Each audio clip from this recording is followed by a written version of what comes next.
आगे बढ़ लेते हैं। सपा कांग्रेस के गठबंधन को लेकर जगदंबिका पाल ने कहा कि इनका गठबंधन खोखला है, बल्कि बीजेपी ने इस बार फिर से जीत कर ये साबित कर दिया कि वो जनता के बीच में है। सपा इससे पहले विदेश की राजनीति में सक्रिय होना चाहिए था, यानी कि साफ तौर पर उन्होंने कहा कि सपा को सक्रिय होना चाहिए था। और इसी के साथ ही इस बार गठबंधन के साथ जो सक्रियता रही है वो असफल रह जाएंगे। साथ ही कांग्रेस के लोग जो सपने देख रहे हैं वो सपना ही रह जाएगा। 18वीं लोकसभा के प्रधानमंत्री नरेंद्र मोदी ही रहेंगे। बीजेपी डुमरियागंज के सांसद जगदंबिका पाल जी हमारे साथ है। सर, इस बार जो चुनाव हुए हैं उसको लेकर आपकी क्या राय है, और फिर विधानसभा में जो चुनाव होने जा रहे हैं उसको लेकर सपा कह रही है कि गठबंधन उनकी एक साथ फिर से चलेगी। देखिए, इस बार चुनाव हुआ है, हम देश के मतदाताओं को, उत्तर प्रदेश की जनता को, मतदाताओं को हम धन्यवाद देते हैं कि भारत में तीसरी बार नरेंद्र मोदी जी के नेतृत्व में भारतीय जनता पार्टी एनडीए की सरकार बनी है। अब विपक्ष का गठबंधन रहे तो रहे।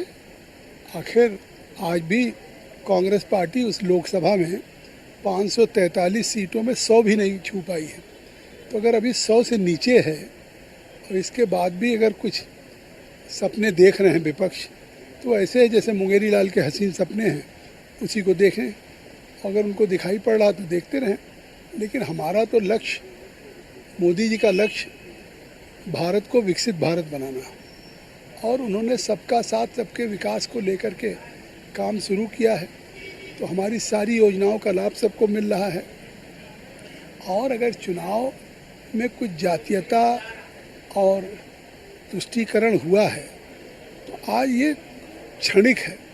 आगे लोग इस बात का एहसास करेंगे कि आज मोदी जी की योजनाएं सभी लोगों को मिल रहा है, उसका लाभ सभी समाज के हर वर्गों को।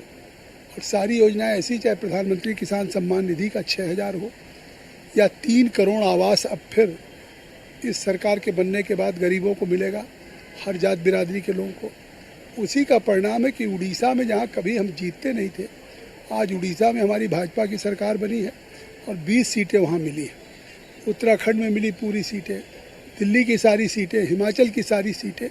तो इस परिणाम के लिए हम देश की जनता को धन्यवाद देते हैं। सपा इस बार उत्तर प्रदेश से बाहर निकल रही है, वो हरियाणा और महाराष्ट्र में भी चुनाव लड़ने के लिए दावेदारी करने जा रही है और कांग्रेस के गठबंधन से सीटें मांग रही है। इसके पहले भी प्रयास कर चुकी है। मध्य प्रदेश में, राजस्थान में सपा कई बार लड़ चुकी है। अब ये उनका और कांग्रेस का मामला है, कब तक ये गठबंधन चलेगा। अभी मध्य प्रदेश में सीट जब मांग रहे थे तो अखिलेश गाली दे रहे थे कि हमने बहुत गलत किया जो हमने लिस्ट दे दिया था। तो कब उनके रिश्ते हैं, कब रिश्ते टूट जाएं। तो ये जब स्वार्थों का गठबंधन है तो वो बहुत टिकाऊ नहीं है। और हमारा भारतीय जनता पार्टी एनडीए का सिद्धांतों का गठबंधन है। इस बार राहुल गांधी का जन्मदिन है जो आज, उसमें एक चीज देखी जा रही है कि 18वीं लोकसभा के प्रधानमंत्री का पोस्टर लगाया गया उनके कार्यकर्ताओं की तरफ से। उनके कार्यकर्ता कभी उनको भगवान बना देते हैं, कभी प्रधानमंत्री बना देते हैं, लेकिन ये एक तरह से केवल सपने ही हैं और सपने सपने ही रहते हैं। बहुत बहुत धन्यवाद आपका। तो ये थे डुमरियागंज के सांसद जगदंबिका पाल, जिनका साफ तौर पे कहना था कि राहुल गांधी के जो सपने हैं वो सपने रह जाएंगे।